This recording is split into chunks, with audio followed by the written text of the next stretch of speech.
Vous écoutez On lit pour vous.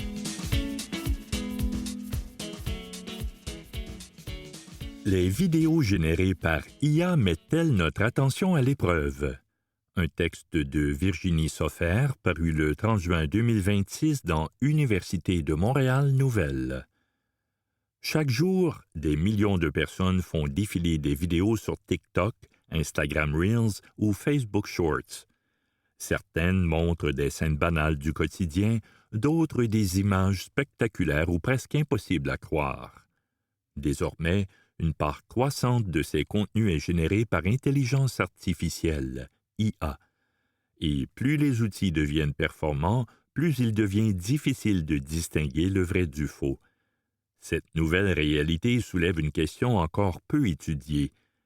Le simple fait de croire qu'une vidéo pourrait être créée par IA modifie-t-il notre fonctionnement cognitif? Cet été, une équipe interdisciplinaire de l'Université de Montréal tentera d'y répondre grâce à une expérience menée à la Neurotech. Le projet, dirigé par André Gaudreault, professeur au département d'Histoire de l'art, de cinéma et des médias audiovisuels, et Marie-Odile Demé-Degoustine, associée de recherche au laboratoire Cinémédia, en collaboration avec Karim Gerbi, professeur au département de psychologie, combine neurosciences, psychologie cognitive et études cinématographiques pour analyser l'effet des contenus générés par IA sur l'attention et la charge cognitive.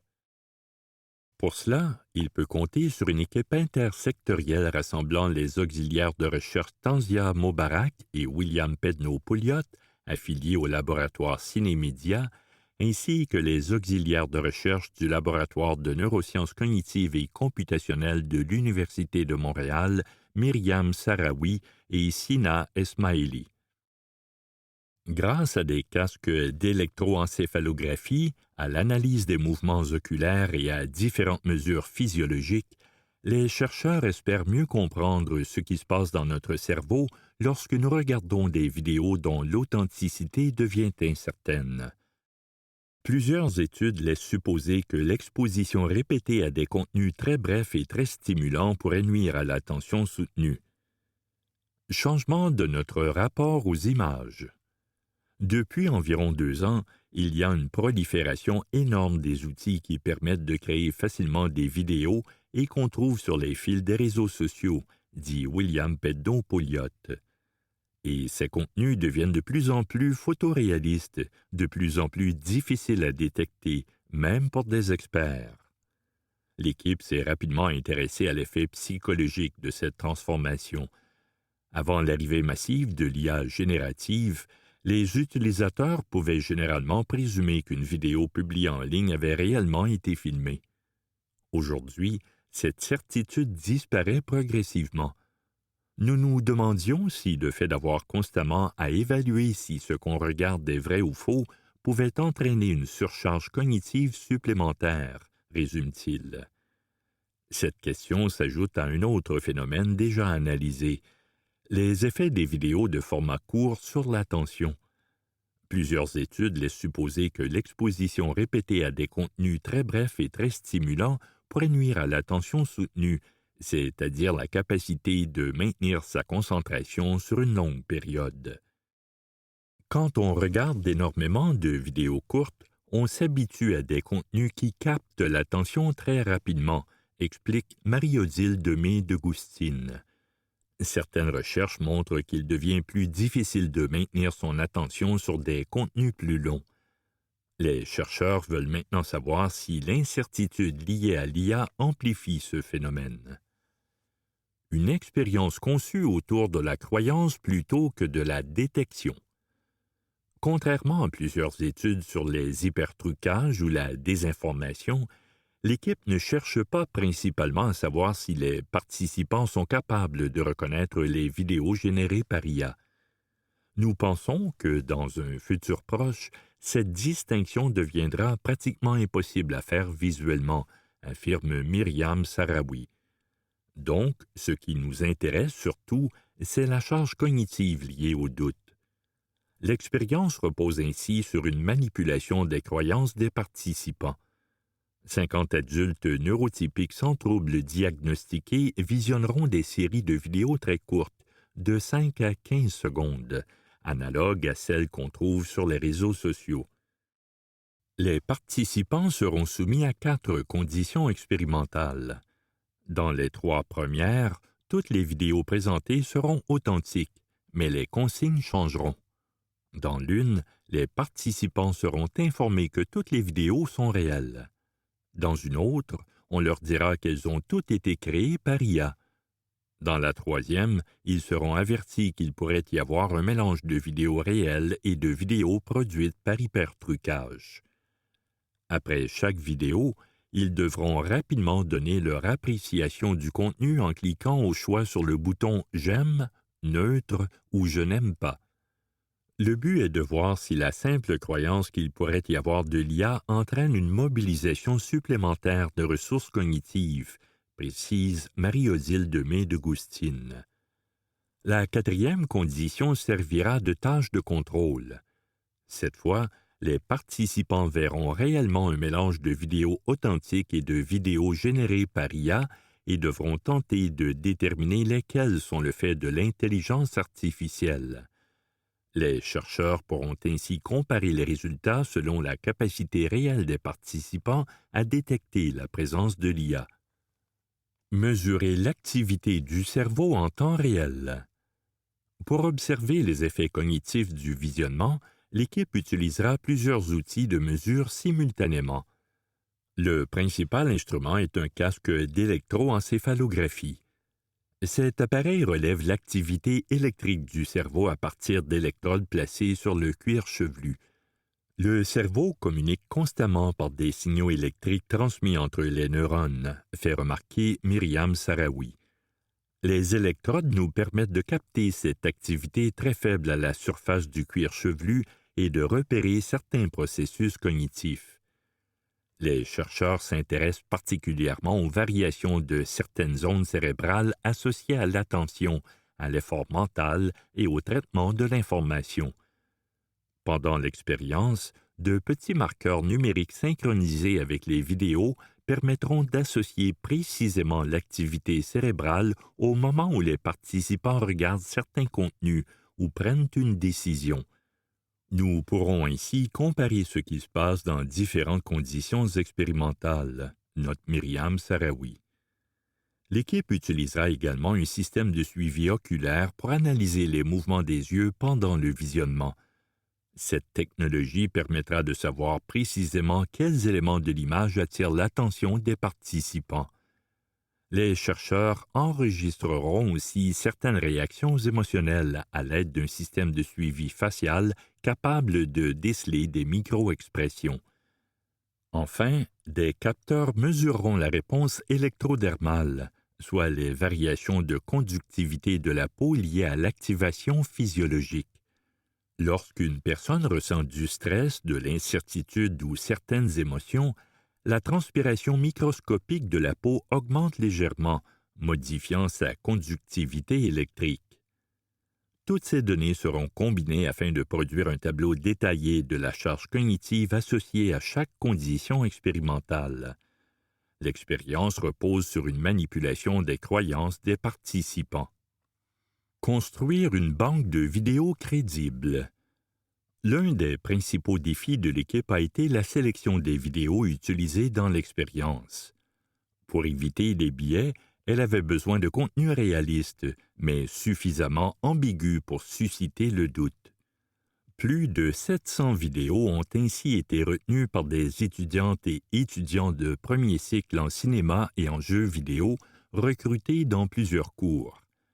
Pendant des semaines, ils ont analysé et téléchargé des contenus provenant de différentes plateformes sociales d'après des critères de sélection prédéterminés. Nous cherchions des vidéos qui restent sur une ligne très mince entre le plausible et l'incroyable, explique William Pedneau-Pouliot. Pas quelque chose de complètement impossible comme un homard fumant une cigarette au fond de l'océan, mais des situations qui amènent les gens à se demander si ce qu'ils voient pourrait être faux. L'équipe doit aussi constamment vérifier l'authenticité des vidéos sélectionnées. Le risque, c'est de nous piéger nous-mêmes, reconnaît Myriam Sarawi.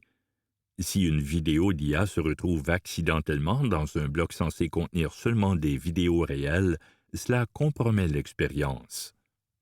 Mesurer les effets sur l'attention soutenue. Avant et après le visionnement des vidéos, les participants réaliseront également une tâche cognitive pour mesurer l'attention soutenue. Pendant cet exercice, des images de villes et de montagnes apparaîtront rapidement à l'écran.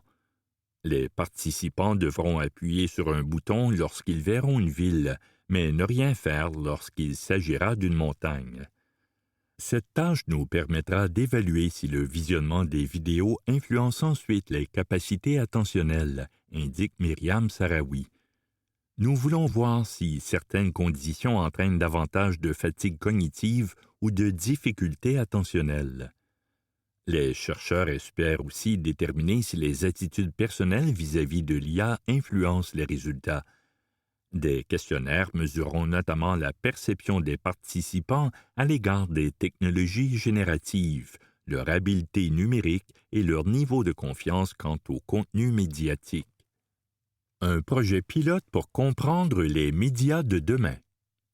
Les chercheurs présentent l'étude comme un projet pilote exploratoire. Les résultats ne permettront pas de tirer de conclusions définitives sur les effets cognitifs de l'IA générative, mais ils pourraient ouvrir la voie à de nouvelles recherches sur notre rapport aux images numériques. Le paysage médiatique change extrêmement vite, souligne Marie-Odile Demé de Goustine. Nous essayons surtout de comprendre comment cette nouvelle réalité transforme notre manière d'être attentif. Pour l'équipe, l'enjeu dépasse largement la simple technologie. À mesure que les faux contenus deviennent indiscernables des images réelles, c'est toute notre relation à la crédibilité, à la perception et à l'attention qui pourrait être transformée. Nous entrons dans un nouveau monde où le doute devient permanent, conclut William Pedneau-Pouliot. Et ce doute pourrait avoir des effets très concrets sur notre cerveau et sur notre manière de naviguer dans l'espace numérique. C'était « Les vidéos générées par IA mettent-elles notre attention à l'épreuve ?» Un texte de Virginie Soffer paru le 30 juin 2026 dans Université de Montréal Nouvelles. Vous écoutez « Les vidéos générées par IA mettent-elles notre attention à l'épreuve ?» Un texte de Virginie Soffer paru le 30 juin 2026 dans Université de Montréal Nouvelles.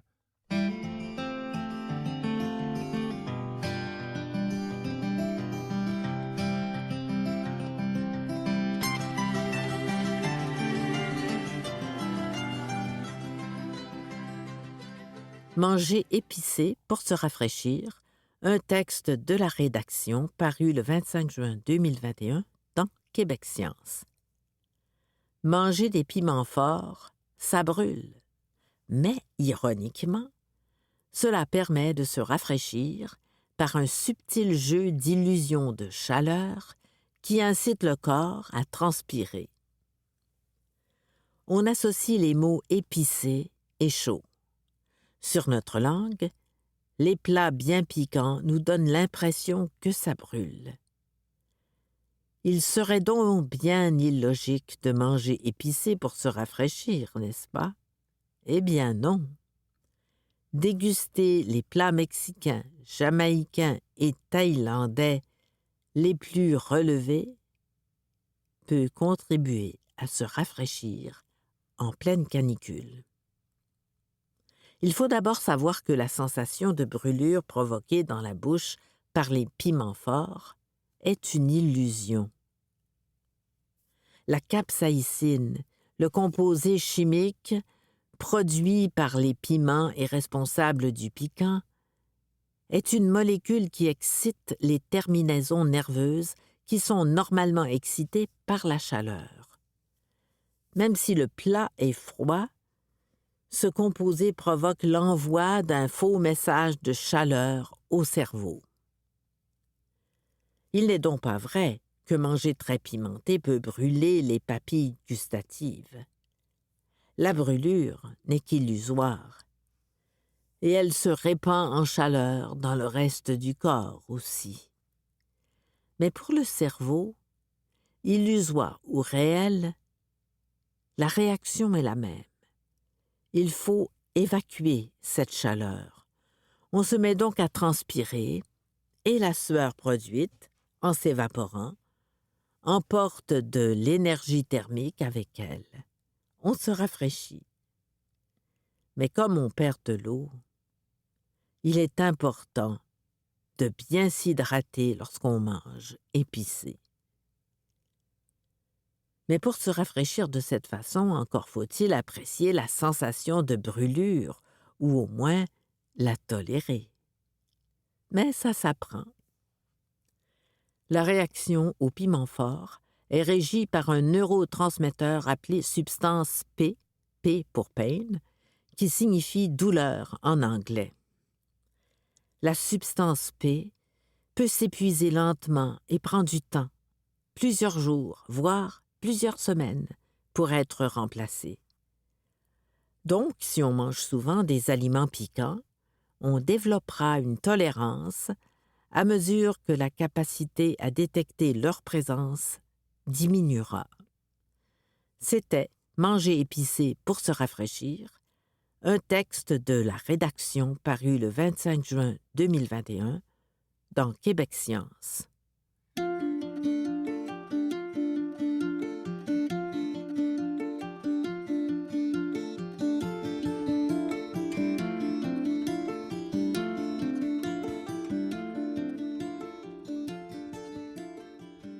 Les Premières Nations unies contre la séparation de l'Alberta et du Québec. Un texte de Ismaël Oudassine, paru le 16 juillet 2026 dans Radio-Canada, Espace autochtone. Aucune province n'a le pouvoir de modifier ou d'éteindre les lois issues des traités. En adoptant jeudi une résolution d'urgence qualifiée d'historique, les chefs réunis à l'Assemblée générale annuelle de l'Assemblée des Premières Nations, APN, ont lancé un avertissement clair au projet de séparation de l'Alberta et du Québec, affirmant qu'aucune redéfinition de la Fédération canadienne ne peut se faire sans le consentement des Premières Nations. Rarement un dossier aura autant dominé les travaux de l'APN. Pendant 3 jours, les velléités d'indépendance de l'Alberta ont alimenté les débats, les rencontres à huis clos et les discussions entre chefs venus des 4 coins du pays. En toile de fond, les modifications apportées par le gouvernement conservateur de Danielle Smith aux règles entourant les référendums citoyens et la crainte qu'un processus de séparation soit lancé sans consultation des Premières Nations. La résolution, déposée par le grand chef Joey Pete de la Première Nation Sunchild et de la Confédération du traité numéro 6 en Alberta, puis appuyée par Matthew Coon Comé, chef mandataire de la Nation Cree de Nemaska au Québec, affirme qu'aucune province ne peut modifier, réduire ou éteindre les droits issus des traités, ni la relation constitutionnelle qui unit les Premières Nations à la couronne. Elle réclame également que tout changement constitutionnel respecte le principe du consentement libre, préalable et éclairé, consacré par la Déclaration des Nations unies sur les droits des peuples autochtones. Pour la chef nationale de l'APN, Cindy Woodhouse-Nipinac, cette résolution illustre la solidarité des Premières Nations d'un océan à l'autre face au projet de séparation. Les Premières Nations sont pour le Canada et pour un Canada uni. Elles se sont toujours battues pour ce pays, a-t-elle affirmé en entrevue. Nos ancêtres, nos aînés et nos vétérans ont servi ce pays de la Première Guerre mondiale jusqu'à aujourd'hui.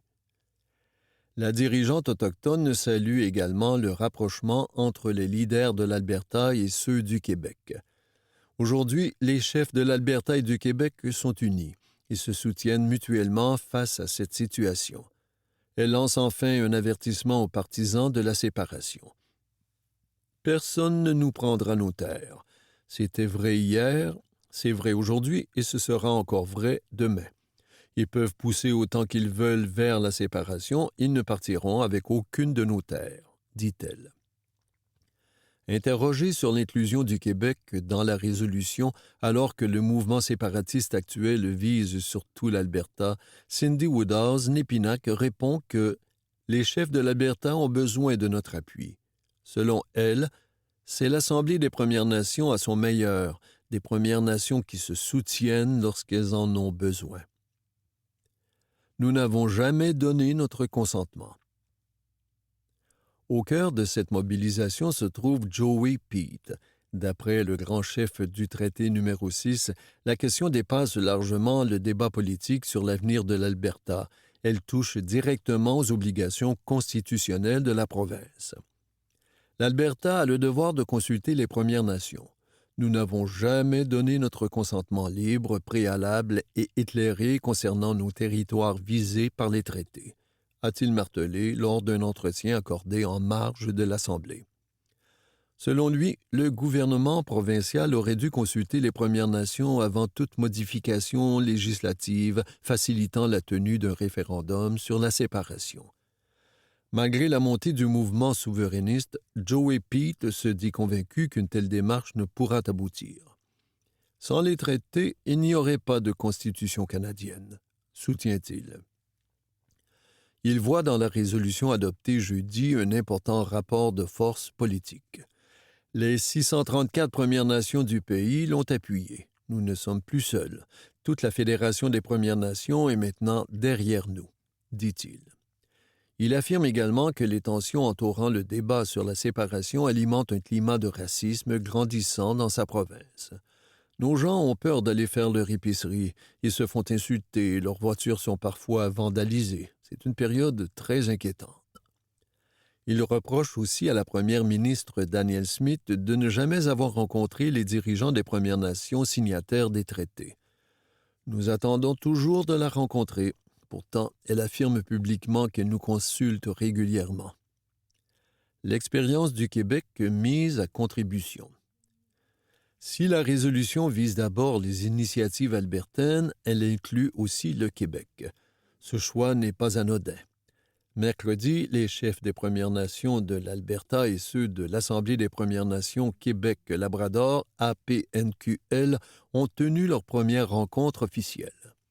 Les dirigeants québécois y ont partagé les enseignements tirés des référendums de 1980 et de 1995 afin d'aider leurs homologues de l'Ouest à préparer leur riposte.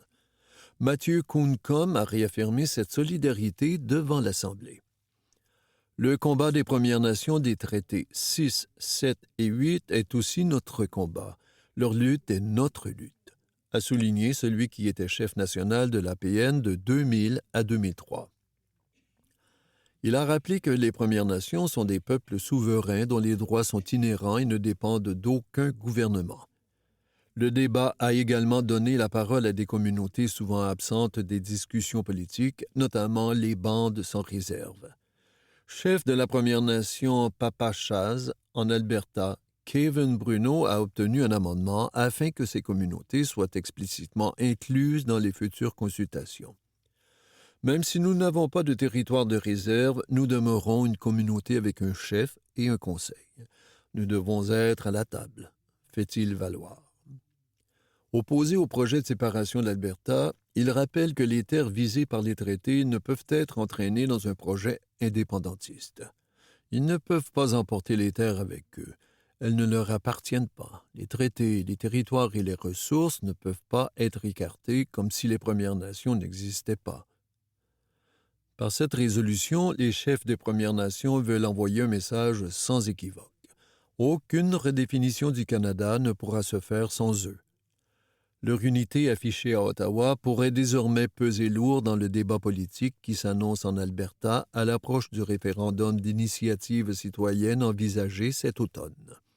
C'était les Premières Nations unies contre la séparation de l'Alberta et du Québec, un texte de Ismaël Oudassine, paru le 16 juillet 2026 dans Radio-Canada, Espace autochtone.